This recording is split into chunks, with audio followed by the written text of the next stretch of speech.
The teacher and the school curriculum. Hi, my name is Marialou. And my name is Joecy. And we are about to tell you a short story.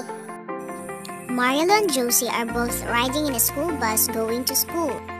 When they are inside the bus, they are practicing to recite for their oral recitation today about the models of curriculum implementation. When they reached the school bell rings. They are now inside in their classroom and watch their teacher nervously.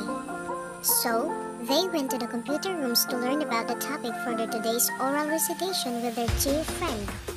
The video they are watching goes like this. Models of curriculum implementation. Curriculum implementation.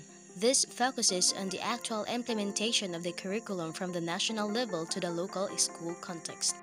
It describes the dynamics of how various curriculum workers strive to do their functions in order to attain educational goals, programs, and policies set by the country, region, division, district, and down to the local school level. Overcoming resistance to change. This model rests on the assumption that the success or otherwise of curriculum implementation primarily depends on the impact the developer make on the users of curriculum such as teachers, students, and the society in general. If we desire change, then we must address people's misgivings, their misapprehensions, or other such related factors. Curriculum developers should therefore identify and deal with the concerns of the staff in various educational institutions when implementing new curriculum. We can group the concerns into the following four broad developmental stages. First is the unrelated concerns. At this stage, teachers do not perceive a relationship between themselves and the suggested changes. Second, the personal concerns. At this stage, the teacher will react to the innovation in relation to his or her personal situation. Third is the task-related concerns. The teacher at this stage will be concerned with the time required for teaching the new program, availability of materials, strategies to be adopted, and etc. And fourth is the impact-related concerns. The teacher at this stage will be concerned with how the innovation will influence others. Leadership Obstacle Course Model.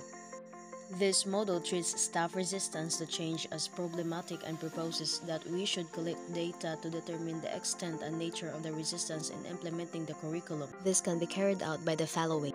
First is the organizational members must have a clear understanding of the proposed innovation. Second is the individuals within the organization must be given relevant skills so that they possess the capabilities requisite for carrying out the innovation. Third is the necessary materials and equipment for the innovation must be furnished. Fourth, if need be, the organizational structure must be modified so that it is compatible with the innovation being suggested. Last is the participants in the innovation must be motivated to spend the required time and effort to make the innovation a success. The Leadership Obstacle Course Model considers educational change as a sequence of three stages. First is the initiation, second is the attempted implementation, and the third one is the incorporation. We should note here that implementation obstacles solved at one point at a time. Using this model may arise again at another point. This model therefore has a feedback and monitoring mechanism to determine if problems once solved keep reappearing and so on. Linkage model. The linkage model recognizes that there are innovators in research and development centers such as the universities. This model envisages two systems, the user system and resource system. Thus, in the linkage model, the basic process is the transfer of knowledge. RAND model.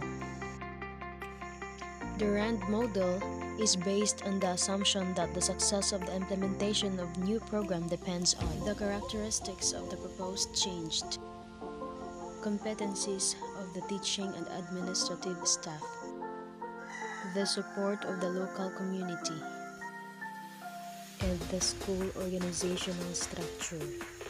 Organizational development model. Improve the organization's problem-solving and renewal process. Emphasize teamwork and organizational culture. And the curriculum implementation is ongoing and interactive. And so, after watching, they went back to their classroom. And successfully, both of Mars and Joecy got a perfect score from their oral recitation. Yoo-hoo!